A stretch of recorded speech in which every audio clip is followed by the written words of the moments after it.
everybody, and welcome to another Monday. Welcome to another week. My name is Pauline Dugald. I am the Peak Performance Coach, and in this video, I'm going to talk about the biggest blocks that I have encountered working with my clients. I have been coaching for 4 years now, and the blocks that show up consistently are pretty much similar or very much the same. The reason that there is such a thing as peak performance is because we perceive ourselves sometimes to be not performing as optimally as we'd like to be. We have this idea and a concept of what it is supposed to look like to be performing optimally, and we don't measure up. So I work with a lot of clients who have this specific idea of what it is that they're supposed to show up like, and they're not showing up like that, which is part of the personality, it's part of our experience here, but there are certain blocks that keep reoccurring that I want to mention that are common to everybody, and if you have them in yourself, you can resolve them much faster or much slower depending on how you'd like to approach it. So one of the most common blocks is the issue with focus. Sometimes people come to me because they are having difficulty focusing. They have this brain fog. They have too many ideas that are coming into their consciousness and they don't know which one to act on, which one to prioritize. This affects their workflow and the projects become conflicting. There's conflicting priorities that emerge as a result of having this inability to focus.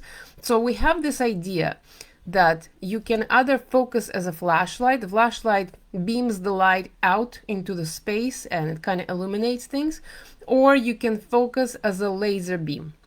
Of course, you would want to focus as a laser beam because it's much more potent, you get more accomplished, you feel better, you get into that flow state, but there are so many things that are usually in the way of that focused, high-intensity laser beam. So one of those things is distractions. The very easiest thing to notice in your environment is distractions from the digital devices, from the environment around you, from people, from sounds, from temperature, from your own body aches, from anything that has to do with physicality to anything to do with your thoughts. Your thoughts can be very distracting as well. If you have a certain belief that has created some kind of a story, it will keep creating thoughts that will be affecting your mental being and your ability to focus. So that in that case, there needs to be a rewriting of the story and update of the beliefs. So that is one of the most common things. The brain fog is the effect of all those things pressuring down on you. So if there's too much pressure, if there's stories in your head, if there is environmental aspects that are affecting and distracting you, it will all create this cognitive overwhelm. It will create this brain fog, this white noise, and will prevent you from getting into that deep work that is resulting from the very focused state. So for example, today is very hot for me and that is distracting me a little bit. There's also some noises outside, so I had to take some time to reconsider, refigure, recenter. And all those things are constantly bombarding us because it is the environment. So the solution to that is figuring out your own way in which you work best, which means eliminating the distractions the best way you can, eliminating notifications, eliminating the environmental distractions, and working on your thoughts, because they are probably going to be the most prominent and the biggest effects that you can see. And once you resolve them, you can see the difference much sooner. Plus, the thoughts inside you is something that you can control. You rarely can control environment. You rarely can control information flowing to you, but you can set up gates for not getting overwhelmed by that. So that is one block, focused and focused state. All of the noise and stimulation that is coming from the external environment, that can be a big block to peak performance. Now, another one is something that has to do with the self-belief. It's imposter syndrome. And it also perfectionism. The way that I see perfectionism and imposter syndrome are the two sides of the same coin.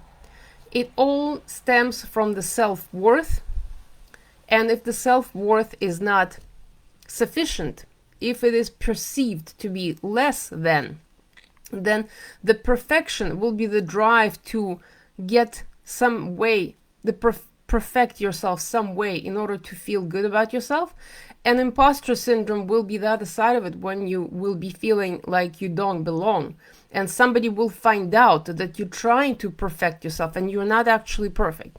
So those things, they almost work like a teeter-totter in this respect, that they come from self-worth, low self-worth, and they both strive to get the external validation that the worth is okay, that it is sufficient, that you are enough. And those two things work in concert. And so the best way to deal with that is really to look inside and decide that the worth is not dependent on the external environment. That takes a little bit of time and work to rearrange the thinking around what is self-worth, what does it depend on, how did it became to be the thing that it is, and then transforming it into something else. And there are also additional understanding of the other fragments of reality that influence the self-worth as well, which could be related to the perfectionism and imposter syndrome. So that is one of the blocks. Then there's another block, is doubt. When there is doubt in the outcome, the process of the project creation does not flow smoothly. If the person is trying to perform at their best and accomplish something, they're going after the goal, but they're doubting that they can actually get to that goal, well, it would be like driving with your foot on the gas and the brake at the same time. Doubt creates this another way of thinking about it, is creates that noise in your head, that white noise that prevents the clarity of the insight, clarity of an understanding what the project progress depends on, and the ability to visualize the final result, ability to visualize the ability to accomplish that project. So that block is something that I see very often with my clients, and it takes some time to also restructure the beliefs and the stories around that block. And one more block that I want to talk about is, it's really an overarching aspect, and those are the limiting beliefs. This is a generalized concept, and they affect all other blocks as well. But we are combination of beliefs. So when we are trying to accomplish some kind of project, we work based on the assumption that we believe in certain things. So we are striving towards this cohesive movement towards the goal, but the limiting beliefs are those things in a way that create competing priorities. So, for example, the most clearest example is fear of success. Most people think that they are afraid of failure. Actually, they are afraid of success. Because if you fail and you are disappointed, that's kind of understandable. But if you succeed and you're still disappointed, well, then you're screwed. What are you going to do after? How are you going to get out of that pickle? So that is the belief that exists within a person, that if they succeed, they might not feel good, they might lose friends, they might become a different person, things might shift too much, etc., etc. There are no limit to how many limiting beliefs we might have. And they all relate to also self-worth, how much we are perceiving ourselves to be capable of, what do we believe about ourselves to be. And then it affects the productivity and the projects and everything that we're working on.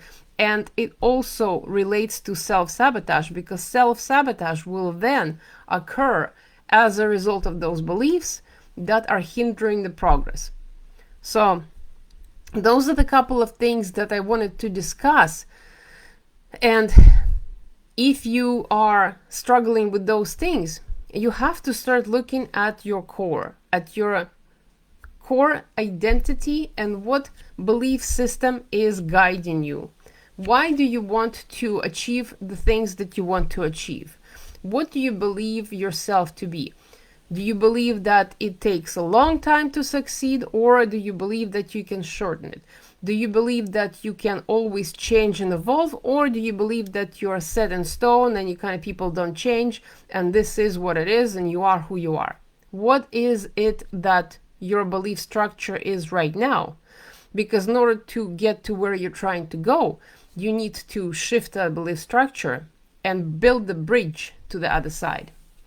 So if this is something that has resonated with you, I actually created a mini ebook. It's called Maps of Creative Blocks. I outlined in it all the things that affect the creativity, the most prominent blocks, and I provided a few maps through which you can look at those blocks and help yourself understand better why you might be having certain blocks and why and how to resolve them. So if that is of interest to you, I will link that below. You can download it for free and enjoy it. And please let me know if it was helpful. And if you want personalized support, if you have been trying to achieve a certain goal and for a long time and you have been struggling and you need the personalized support, I have a couple of spots available right now for personalized one-on-one coaching, which I mostly specialize in, and that is my best work. Just working with a person one-on-one provides the best results, and usually in a couple of sessions changes are absolute evident. So if you find yourself in the space where you feel you could benefit from support, from coaching, from guidance, reach out. I will link the booking link below so you can book a quick video chat session and we can go from there. So hope you're starting your week on a good note. Hope this Monday is treating you well, and I will see you next time. Thanks. Bye.